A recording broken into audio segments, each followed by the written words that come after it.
The Seattle Sea Chickens. The Seattle Sea Chickens. Last season, Sea Chickens were 9-8. They were second in the division, and they lost in the wild card round. Now, you got to give some credit to Pete Carroll here, right? Pete Carroll took over this team, I believe, back in 2010, coming after Jim Mora. Was it Jim Mora? Yeah, after Jim Mora had went 5-11. Pete Carroll takes over, and since Pete Carroll has taken over in 2010 as the full-time head coach, the Sea Chickens have only missed the playoffs 3 times, right? 3 times since Pete Carroll took over, and so you gotta give him props. He's been one of the most consistent head coaches over a long period of time. I mean, a few coaches out there like Mike Tomlin, Bill Belichick, of course, Andy Reid, over a long period of time. Pete Carroll's right there with those guys, at least as far as consistency. Now the difference is that Pete Carroll's also just this is the funny thing about like how Bill Belichick and the Patriots get a lot of flack over the years, over their 20-year run. Like, not unlike Pete Carroll's only had he's had a decent run of missing the playoff 3 times since 2010, right? So it's about 12 years, so 12, 13 years. They'll say, oh, the Patriots played in a weak AFC East for 20 years. That's why they was able to win the division all these years. But, Pete Carroll's played in a very weak NFC West. I would argue that the NFC West was probably, during the whole time that Pete Carroll has been, the weakest division compared to all the other coaches that played in stronger divisions like Andy Reid and Mike Tomlin and, of course, Bill Belichick over the period of 10 plus years or more. And Pete Carroll's had the luxury of coaching in a very, very weak division, having some great defenses, right? Had a pretty good franchise quarterback for a while in Russell Wilson until he got rid of him. But it seems like it doesn't matter who's under center for Seattle, whether it's Matt Hasselbeck or Tavares Jackson or Russell Wilson or Geno Smith. Pete Carroll seems to get the best out of his rosters. And but the reign has come to an end for Pete Carroll, and I think the clock will be ticking for how long until Pete Carroll may be on the hot seat. And this may be the first year, because while they went 9-8 last year, lost on the wild card, people are going to expect Seattle to be much better because they may have the second or third most talented team in the division, maybe second, depending on who you ask. Defense sucks. Offense was solid. I'm not sold on Geno Smith, but Geno has weapons. There's DJ Metcalf, Tyler Lockett, Kenneth Walker III is supposed to be pretty solid. Noah Fant is a decent tight end, but I think Seattle's going to take a step back, and they're not going to be that 9-win team from last year. They're not going to make the playoffs at all, right? They did have a decent draft pick as well, but I don't think it's going to be enough. They got Jamal Adams, who's questionable, whatever the case may be. Bobby Wagner's still on the roster somehow. I thought he was 45 years old, but he's still around playing. I think this is the end of the road for Pete Carroll. I don't know how many years he's going to have left, whether it's this year or next year. Maybe he retires, maybe he gets fired, but I think the seat is starting to, I'm not going to say it's warm, but after this year, the seat will definitely be warm for Pete Carroll because the Seahawks are not going to be good. The Sea Chickens will not be good. And they committed to Geno Smith, which was a big mistake because I think Geno's overrated. Now, luckily, they play in the NFC West, so anything can happen. And right, because there's really no great QBs at all. I think Stafford's still the top QB, especially now that Garoppolo has went over to Vegas. So division is kind of open. But I still think Pete Carroll days or years are numbered. So let's get to the schedule.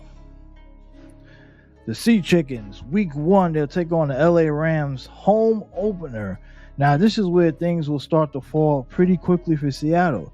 They're going to lose their home opener. I don't know if they've done that often because I don't really follow the Sea Chickens that early in the season, but they're going to lose their home opener. That's going to be the first sign of bad things to come this year for the Seattle Sea Chickens.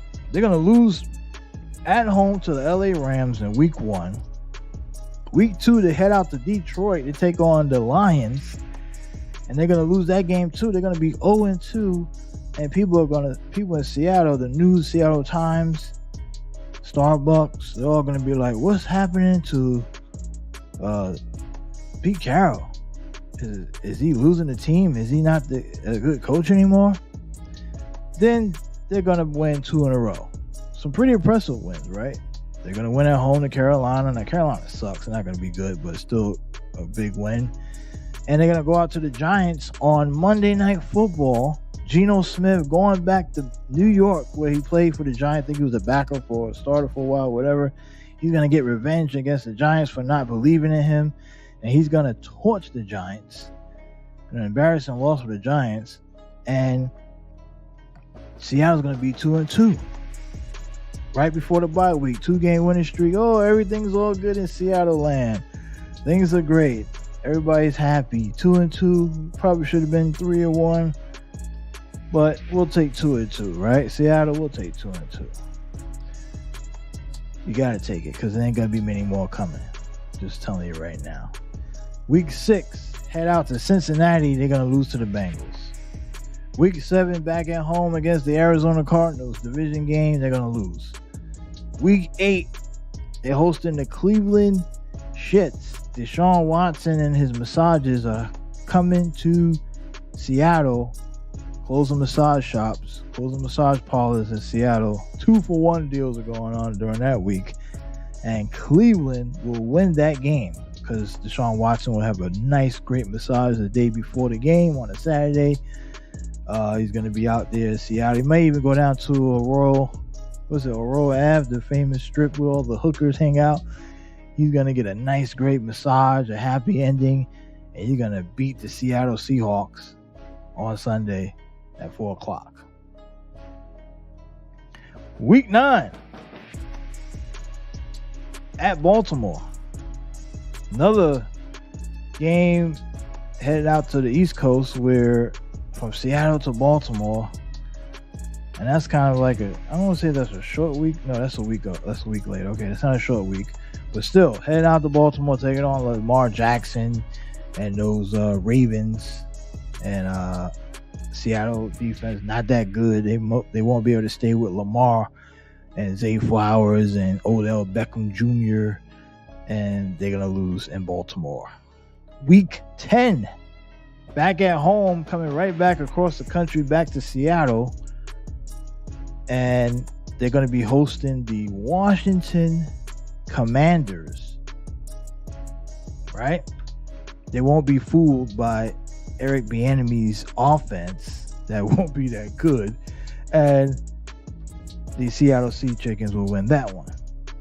Week 11, they head back to Los Angeles, or they head to Los Angeles to take on the Rams, and they will lose that game and be swept in the season series against the LA Rams, losing at the Rams.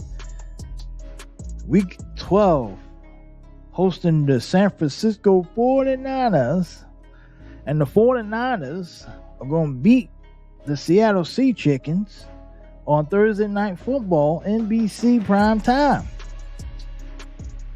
Brock Purdy beating Geno Smith. Week 13, they go down to Dallas to take on Dallas Cowboys in Jerry's house. Dak Prescott and the Cowgirls beating up on Geno Smith and them Sea Chickens. Another loss. Week 14, the 49ers get revenge on the Sea Chickens as the Sea Chickens head out to San Francisco to take on those 49ers. After beating them 2 weeks ago, San Francisco said, we got you. We're going to get you back. So Brock Purdy gets revenge. big game for Greg Kittle. He'll have about 9 catches for 112 yards or something like that. 2 touchdowns. San Francisco get the W. Week 15, hosting the Philadelphia Eagles, the NFC champs. Philadelphia Eagles. How about those Philadelphia Eagles who think they're going to be good again this year? They're trying to get back to the Super Bowl. They'll beat Seattle in Seattle. Just Jalen Hurts and them boys will beat up on the Sea Chickens. Week 16, Seattle, Geno Smith head out to the Tennessee, to Nashville to get some good old country beatdown by Derrick Henry and the Tennessee Titans.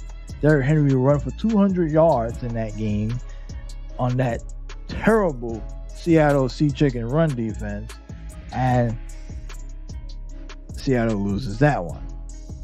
Week 17, they're back at home hosting the Pittsburgh Steelers. 4 o'clock game on Fox. Christmas Eve, New Year's Eve.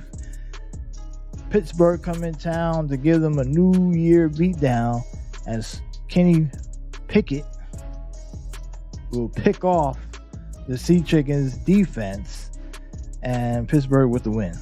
And the last game of the season, Week 18, at Arizona. They go down there to Arizona. Nice, Glendale. Beautiful weather. But they're going to lose to Kyler Murray and the Arizona Cardinals to close out the year 6-11. Pete Carroll starts that seat, starting to warm up as the Sea Chickens will miss the playoffs for the 4th time under Pete Carroll.